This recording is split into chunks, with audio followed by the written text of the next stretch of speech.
Hey everybody, it's your boy, the Tatum Meister here with Bad Boys Ride or Die. What you gonna do? What you gonna do when they come for you? Bad boys, bad boys. Alright, so finally the fourth Bad Boys movie is here. Alright!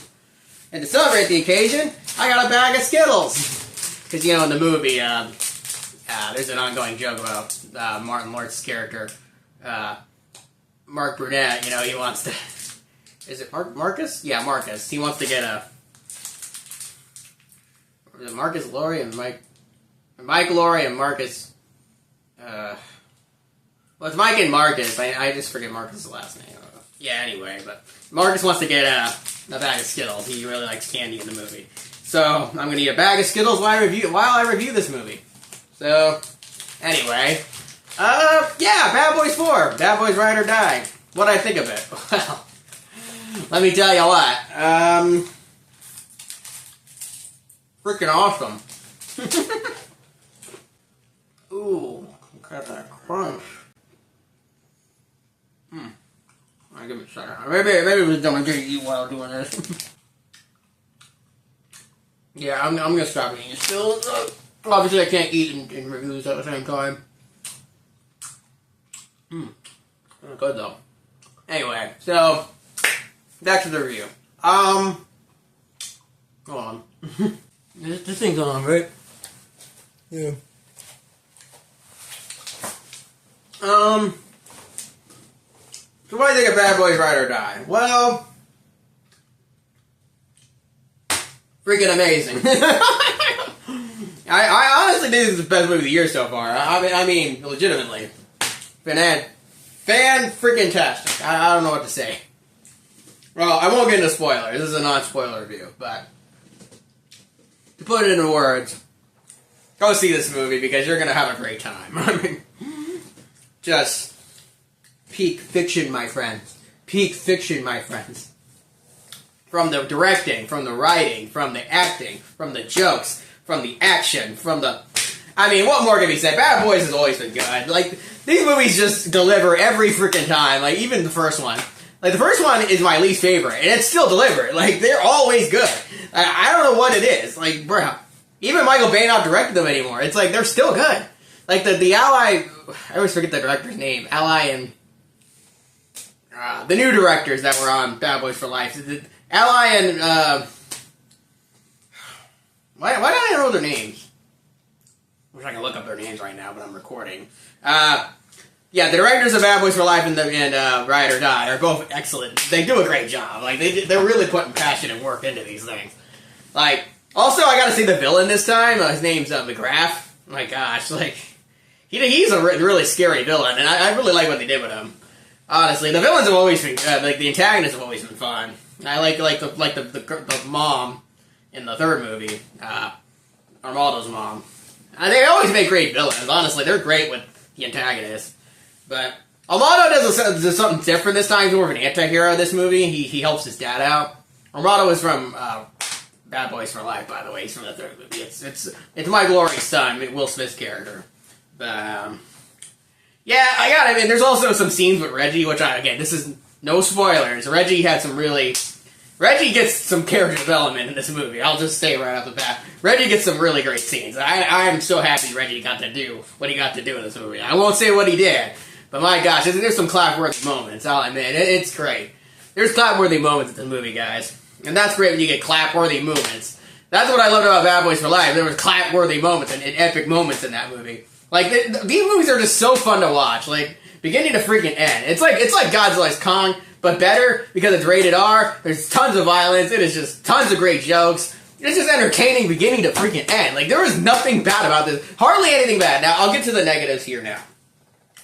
If I can give this movie any problems, which is really hard for me to do because this is, like, pretty much almost a godlike movie, just like Bad Boys for Life was. But if I give this movie any problems, I guess there's some tone inconsistencies and some story inconsistencies, you could say. Maybe.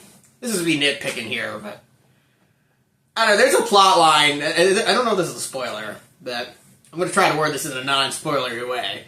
But there's a plot line with, I guess it's meant to be funny, though, with Marcus. Martin Lawrence's character, Marcus.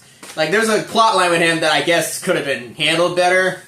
Like, it's a little weird, I guess. It's a little, it's meant to be funny. I guess they were making it to be funny. But I guess the whole plot line could have been done better, I guess. That's like my only real comment with the movie. And that's like me nitpicking. Because this movie is just a baller time, beginning to freaking, and just like Godzilla's Kong was. But better. Like, this is better than Godzilla's Kong, by a little bit. Again, they're both the best movies of the year. They're both freaking fantastic. Like, gosh, they were both entertaining through rides beginning to end. Like, I don't know which one. You can make a case for either of them being favorite of the year, and I won't argue, because this one was just awesome. But like I said, from the camera shots to the action to the comedy, like, everything just worked in this movie, bro. Like, and I'm not just a freak Fall Guy, but Fall Guy definitely had some missed potential. This had no missed potential. Like, they went all out for Bad Boys Ride or Die, just like they did for Bad Boys for Life. The directors didn't slack. Like, they did just as good as they did on the last movie. Like, just as good. Now, I'll admit, another problem I have is the script. The script might not be as good, because there's different writers this time. It's the same directors, but different writers. And that can work to some degree.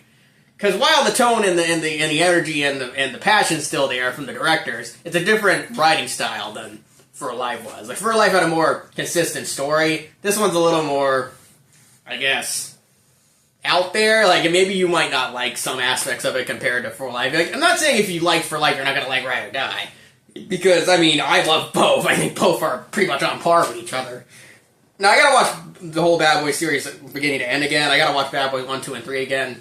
And watch them with this one to see which one I like the most. But I would say I still like For Life the best, because For Life is just...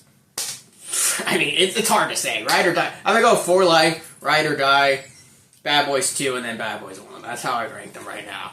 But again, Bad Boys Ride or Die and Bad Boys for Life are like neck and neck. You can make a case for either. I won't even hold it up to you. I don't hold a front up to you. I won't argue, because, listen, Ride or Die is just freaking... I gotta tell you, it's just awesome. Like, they just can't miss with these movies. Like, the Ally Brothers, whatever they're called. I gotta look up their names later, and I probably should have looked at the names before I recorded this, but... The guys that direct these Bad Boys movies, like, I hope they do with the Spider-Man movie next. Like, I really want them to do the Spider-Man movie next, because they are freaking great. Like, they are really putting passion and energy into these movies. Like, I really... And it's crazy, because they do a better job than Michael Bay. Like, I didn't think... Like, again, I'm not just... Like I said, the writing is different this time around. It's different writers. But the writers still do a good job. Like, the writers they got still did a great job writing it. Like, the story and the writing is still good.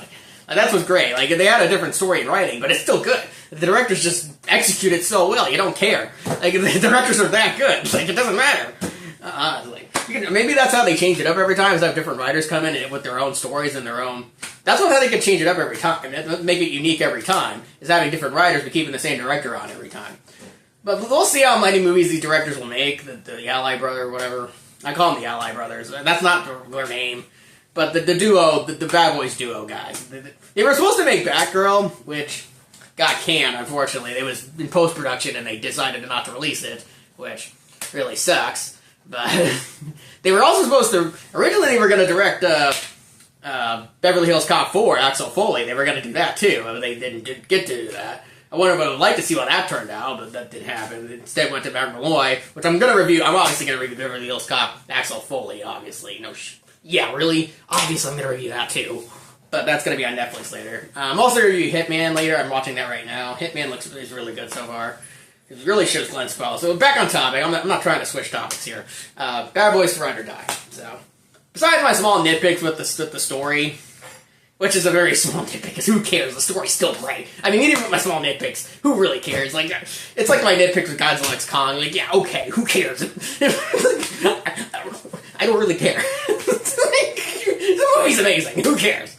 But I'm gonna give this movie a 9.7, guys. It's one of the best movies of the year. It is a 5-star movie. Fantastic.